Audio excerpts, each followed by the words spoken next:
নিজে পুড়ে শেষ হয়ে যাচ্ছেন, শরীর আগুনে ঝলসে গেছে, গা জ্বলছে সহ্য করার মতো না, কিন্তু প্রাণপণ চেষ্টা করে গেছেন শিশুদেরকে বাঁচাতে। চাইলে নিজেকে রক্ষা করতে পারতেন, কিন্তু রেখে গেলেন বেঁচে থাকা একদল শিশু। হ্যাঁ দর্শক, আমি বলছি শহীদ শিক্ষক মেহরিন চৌধুরীর কথা, যিনি শিশুদেরকে বাঁচাতে গিয়ে নিজে ৮০% পুড়ে না ফেরার দেশে চলে গেছেন। ইন্না লিল্লাহি ওয়া ইন্না ইলাইহি রাজিউন। আমরা বলি শিক্ষক হচ্ছে জাতির ভবিষ্যৎ নির্মাতা, কিন্তু আজ এক শিক্ষিকা প্রমাণ করলেন তারা শুধু ভবিষ্যৎ গড়েন না, প্রয়োজনে জীবন দিয়ে সেই ভবিষ্যৎকে রক্ষা করেন। রাজধানী উত্তরা মাইলস্টোন স্কুল অ্যান্ড কলেজের বিমান বিধ্বস্তের সে বিভীষিকাময় মুহূর্তে সবাই যখন জীবন বাঁচাতে ছুটছে, তখন ৪৬ বছর বয়সী শিক্ষিকা মেহরিন চৌধুরী ঝাঁপিয়ে পড়েন শিক্ষার্থীদের জীবন বাঁচাতে। তিনি জানতেন আগুন তার গায়ে লেগে গেছে, জানতেন বেঁচে যাওয়ার সম্ভাবনা নেই বললেই চলে। তবুও তিনি দৌড়েছেন, নিজের শরীর পুড়তে পুড়তে দরজা ধরে দাঁড়িয়েছেন, চিৎকার করে বের করে দিয়েছেন শিশুগুলোকে। একজন অভিভাবক কাঁদতে কাঁদতে বলেন, শুধু ওর জন্যই আমার মেয়েটা বেঁচে আছে। সেনাবাহিনীর লোকজন বলেছে মেহরিন ম্যাডামের জন্য ১৫ থেকে ২০ জন বাচ্চা প্রাণে বেঁচে গেছে। এই কণ্ঠ কাঁদছে কৃতজ্ঞতায়, আর পুরো জাতি কাঁদছে এক অকুতোভয় শহীদ শিক্ষিকার আত্মত্যাগে।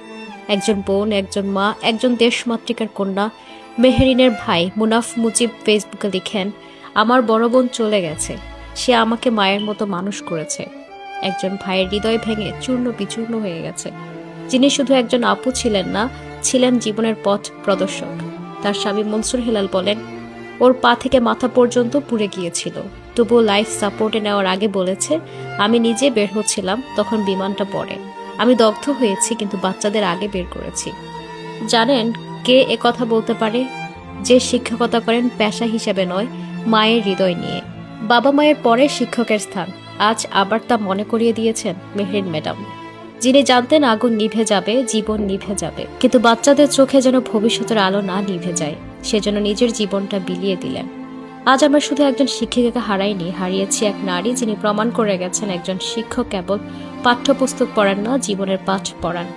মেহরিন চৌধুরী নামটি ইতিহাসে লেখা থাকবে সোনালী অক্ষরে, একজন মমতাময়ী মায়ের, একজন দৃঢ়চিত্ত যোদ্ধার, একজন শহীদ শিক্ষিকার নাম হিসাবে। শ্রদ্ধা, ভালোবাসা ও কৃতজ্ঞতায় চিরস্মরণীয় থাকবেন আপনি ম্যাডাম, যিনি নিজে আগুনে জ্বলেছিলেন আর নিষ্পাপ প্রাণগুলোকে বাঁচাতে ছুটে গিয়েছিলেন। প্রসঙ্গত ২১শে জুলাইয়ের দুপুরটা যেন বাংলাদেশের ইতিহাসে কালো অক্ষরে লেখা এক বিকেল। উত্তরের মাইলস্টোন স্কুলের আকাশ তখনও সূর্য জ্বলছিল, অথচ স্কুল প্রাঙ্গণে নেমে আসে মৃত্যুর ছায়া। বাংলাদেশ বিমান বাহিনীর একটি প্রশিক্ষণ বিমান হঠাৎ নিয়ন্ত্রণ হারিয়ে বিধ্বস্ত হয়ে পড়ে স্কুল গেটের সামনে। আগুনের লেলিহান শিখায় মুহূর্তে ছিন্ন ভিন্ন হয়ে যায় শিশুর কোলাহল। আর ঠিক সে সময়ে নিজে পড়েছিলেন আগুনে, শরীরের চামড়া গলে যাচ্ছিল, তবুও থামেননি এই শিক্ষিকা। মায়ের মতো আগলে রেখেছিলেন শিশুদেরকে। তিনিও পালাতে পারতেন, ছুটে যেতে পারতেন নিরাপদ দূরত্বে, কিন্তু না, শিক্ষিকা মেহরিন চৌধুরী দাঁড়িয়েছিলেন তার দায়িত্বের জায়গায়। বাচ্চাদের বাঁচাও, ওদের আগে নাও, এটাই ছিল তার শেষ চিৎকার। আগুনের লেলিহান শিখা তাকে ঘিরে ফেললেও তিনি এক একটা শিশুকে ধাক্কা দিয়ে সরিয়ে দিচ্ছিলেন, তাদের রক্ষা করছিলেন নিজের শরীর দিয়ে। ৮০% দগ্ধ শরীর নিয়ে জীবন মৃত্যুর সন্ধিক্ষণে লড়াই করে না ফেরার দেশে চলে যান তিনি। ঢাকা মেডিকেল কলেজের বার্ন ইউনিটে লাইফ সাপোর্টে তিনি মারা যান। স্বামী বলেন, ও নিজের শরীর পুড়েছিল, কিন্তু বাচ্চাদের দিকে তাকিয়েছিল, শুধু বলেছে ওদের জন্য কিছু না হয়। এই জাতীয় অনেক শিক্ষক দেখেছে, অনেক সাহসিকতা দেখেছে, কিন্তু এমন দৃশ্য কতটা দেখা গেছে? নিজে আগুনে জ্বলতে জ্বলতে নিষ্পাপ শিশুদের বাঁচানোর এই দৃশ্য এ কেবল মহানুভবতার উদাহরণ নয়, এটা এক মায়ের, এক শিক্ষিকার, এক বীর নারীর চরম আত্মত্যাগ। আমরা সারা জীবন আপনাকে মনে রাখবো। আল্লাহ তাআলা আপনাকে জান্নাতের উচ্চস্থান দান করুক, আমিন। দর্শক, ভিডিওটি শেয়ার করে দিন এবং তার জন্য দোয়া করতে ভুলবেন না।